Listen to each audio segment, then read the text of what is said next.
So Chandrababu Naidu గారు మీరు వచ్చి 7 నెలల కాలం అవుతుంది. ఈ రాష్ట్ర పరువు ప్రతిష్ట దిగజార్చే విధంగా మీరు పరిపాలిస్తున్న విషయాన్ని ఇప్పటికైనా గుర్తించండి.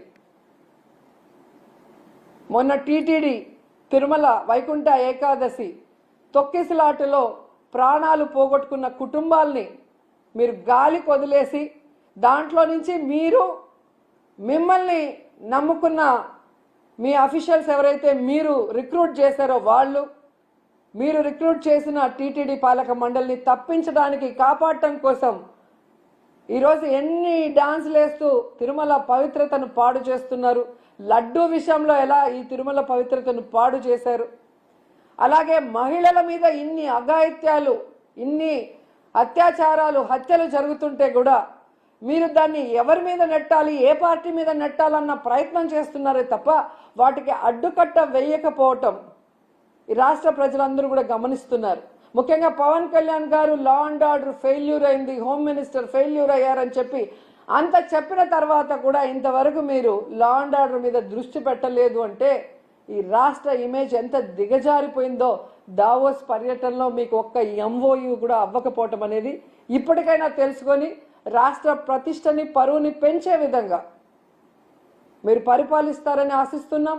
అలాగే ఈ రాష్ట్రంలో తప్పుడు కేసులు, ఈ రాష్ట్రంలో మీకు నచ్చని వాళ్ళ మీద ఏదో రకంగా కక్ష సాధింపు చేయాలి అంటే అది కరెక్ట్ కాదు. ఎందుకంటే ఎప్పటికీ మీరు ఉండరు.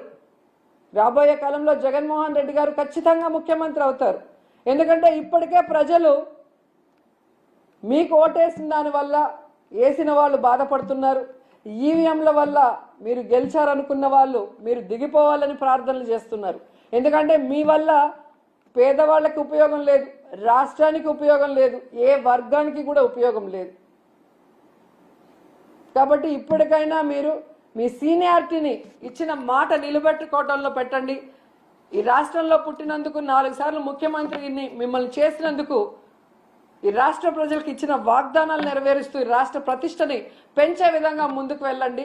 ఇప్పటికైనా అబద్ధాలు చెప్పడం మానేయండి అని కూడా ఈ సందర్భంగా తెలియజేసుకుంటూ, నిజంగా ఈరోజు ఒక్క ఎంఓయూ కూడా జరగకుండా వీళ్ళు తిరిగి రావటం వీళ్ళకి సిగ్గనిపించడం లేదేమో కానీ ఈ రాష్ట్రంలో ఉన్న ఒక ప్రజల్లాగా, అంటే ఒక ఓటర్ లాగా లేదా ఒక లీడర్ లాగా మేమైతే పక్క రాష్ట్రాల వాళ్ళ ముందు మొహం చూపించలేక సిగ్గుపడుతున్నాం.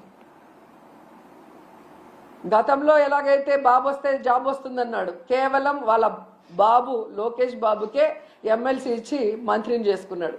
ఇప్పుడు 20 లక్షల మంది అబ్బాయిలకంతా ఉద్యోగం ఇస్తాం లేదా నిరుద్యోగ